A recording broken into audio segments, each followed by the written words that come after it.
Nobody books a holiday and expect things to go wrong. Today's video, we talk about how to prepare yourself for emergencies whilst you're traveling. First on the list is travel insurance. I've mentioned this so many times on our previous videos. Please see the links below. I talk about travel insurance, what type of insurance to purchase, and all you need to know. So this is essential to purchase comprehensive travel insurance that includes coverage for medical emergencies, trip cancellations, and travel disruptions. So ensure you have a copy of your policy and contact information for your travel provider. I know these days a lot of the digital, we have a lot of digital information on our phones, but at times you may need a paper copy. So do print one up, pop it in your back luggage before you go. Number 2, emergency contacts. Create a list of emergency contacts, including the local emergency service of the country that you're visiting.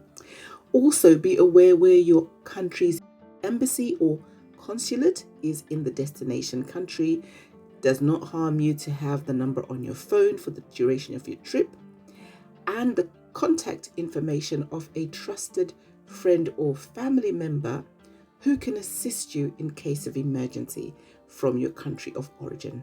Right, number 3, your travel documents. Make photocopies or digital scans of your passport, your visa if you had a visa, your driver's license, any other important identification documents.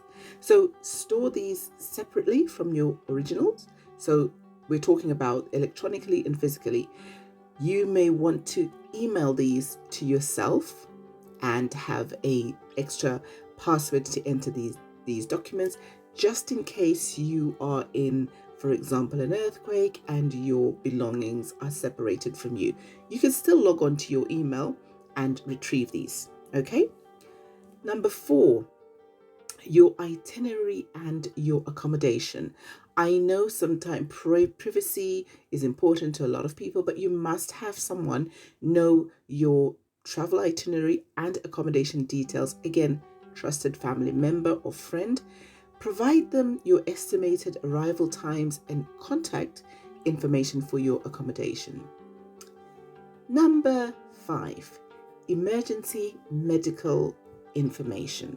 Okay, so if you're on any sort of medication, create a document or carry a medical ID card that includes essential medical information such as allergies, chronic conditions, medications, emergency contact numbers. This is very, very, very, very crucial in case of emergency. And a lot of the things that people forget is like allergies can trigger other things further.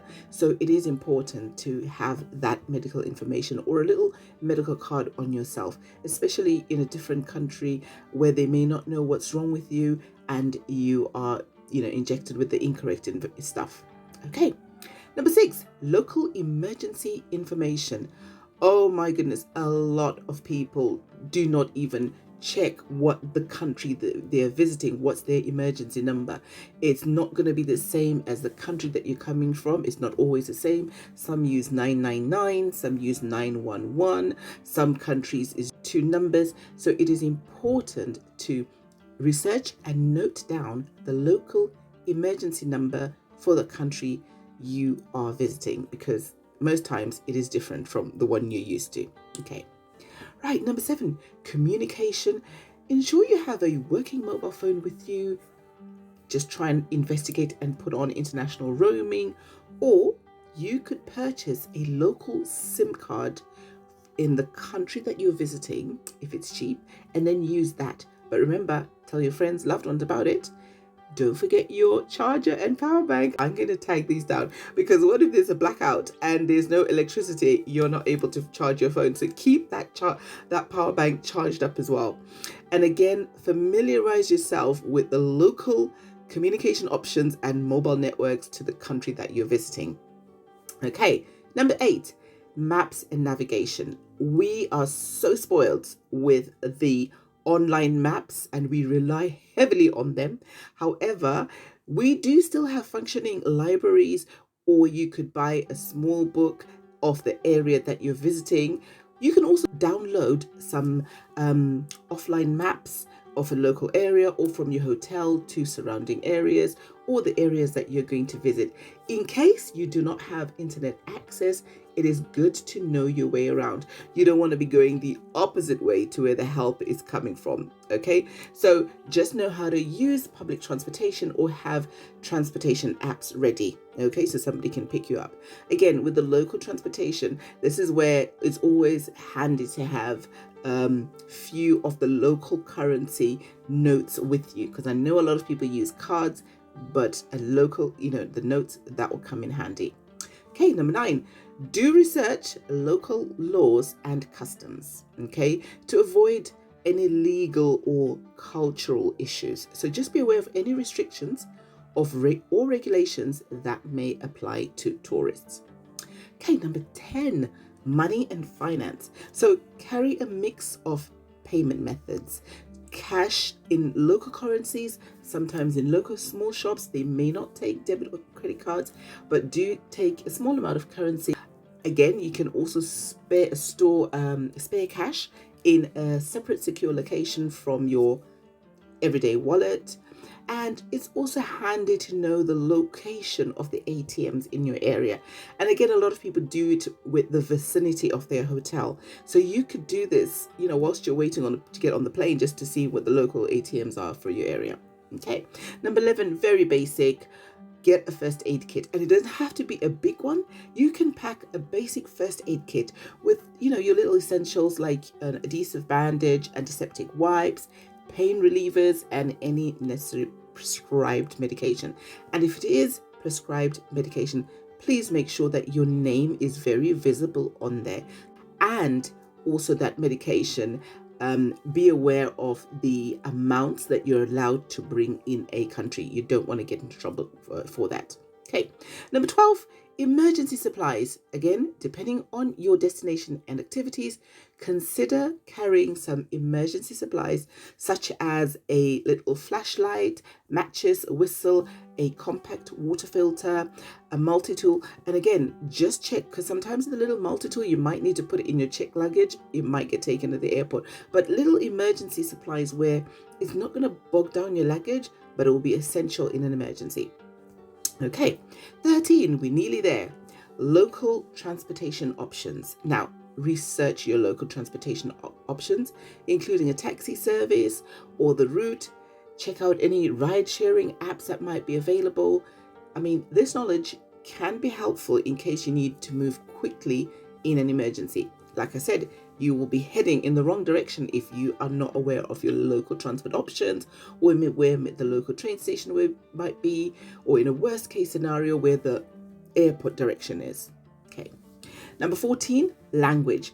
You don't necessarily have to learn everything about a local language, but some basics. And again, listen, your basics help, your name, my name is, I'm from, I'm looking. So just learn a few essential phrases in the local language, especially those related to emergencies and medical issues. I think like with the worldwide sign for pharmacies, which is the green cross or red cross, and a lot of people know those those logos, but just researched with the language what it is, emergency help, hospital, doctor, police, that sort of thing. Okay, yes, we're at the end of the list. So number 15 is the most important one. Stay informed of the information or potential safety risks or hazards in the area that you're in. Please get your information either from the local news, if you've got access to that, local radio, reputable news outlets. Getting your information from your friend who's sitting 10,000 miles away from you on a phone who's telling you is helpful. However, it can cause unnecessary panic because they are not on the ground. And mostly news sites or visual sites are going to where the danger or where the emergency has occurred. So if it is something that is being publicized, then make sure you keep you first get your information from what's happening around you locally. Remember, we've been on a destination where something happened so many thousand miles ago, and we actually heard from people abroad to say, are you guys okay? which we loved and thanked them for their concern, but we also had to find out the local information of how we get to and from and abide by what was happening in emergencies, what was happening there. Again, remember, being prepared can make a significant difference in your ability to handle emergencies whilst traveling. Flexibility and adaptability are also important qualities to have when dealing with unexpected situations abroad. I must end this by saying most trips are hassle-free, besides the, maybe late arrival of the flight, or arrival, or maybe the hotel is not to your liking, but most trips do go hassle-free. But just remember this list in case you have an emergency. Thank you so much for tuning towards the end, and I hope these tips do help you if you're ever in emergency, and see you next time.